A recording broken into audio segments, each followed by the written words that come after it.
হ্যাঁ হুজুর, আপনারা তো সফরে আসছেন, সফরে এসে কেমন লাগলো? সফর বিষয়ে কিছু বলবেন। সফর এটা আল্লাহ রসুলের সুন্নত।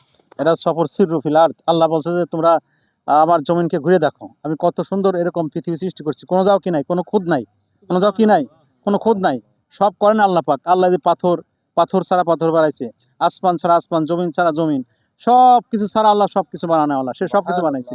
আর আমরা আসছি লোকের চিল্লার সফরে আসছি, ওখান থেকে কয়েকজন আমরা আসছি এরকম এই আমার আল্লাহর সৃষ্টি নিদর্শন দেখার জন্য আসছি। কোন জায়গা থেকে আসছেন? আসছি আমরা ফরিদপুর থেকে। ফরিদপুর থেকে সিলেট, মাশাআল্লাহ অনেক দূর। কত কিলোমিটার হবে আনুমানিক? 650। সুবহানাল্লাহ, 650 সুবহানাল্লাহ। তো এটা কেন আসছি? মানুষের ঈমান আর আমলকে এরকম যদি বানাতে হয় তাহলে সফর করতে হবে। কি করতে হবে? সফর করতে হবে। অর্থাৎ হিজরত করতে হবে। আমরা হিজরতের জন্য আসছি। আপনারাও সবাই কি করেন? দিলের ভিতরে এই কথা সত্যি সত্যি আনেন যে আল্লাহ ছাড়া কেউ ইলাহ নাই, আল্লাহ ছাড়া কেউ মাবুদ নাই, আল্লাহ ছাড়া কেউ বানানোওয়ালা নাই, জি, আল্লাহ ছাড়া কেউ পালনেওয়ালা নাই। জি, আল্লাহ সবাইকে বানাইছে এবং সবাইকে একসময় ধ্বংস করে দেবেন। ঠিক। তারপরে আল্লাহ পাক আবার কি করবে? জমিন আবার বানায় দেবে। হাশরের ময়দানে সবাইকে উঠতে হবে। সবাইকে আল্লাহর সামনে দ্বারা হিসাব দিতে হবে।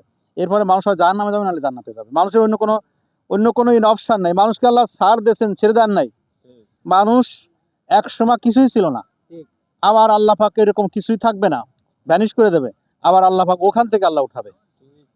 হ্যাঁ, এজন্য যে সব পাহাড় পর্বত যা দেখতেছি সবই আল্লাহ সৃষ্টি করেছে।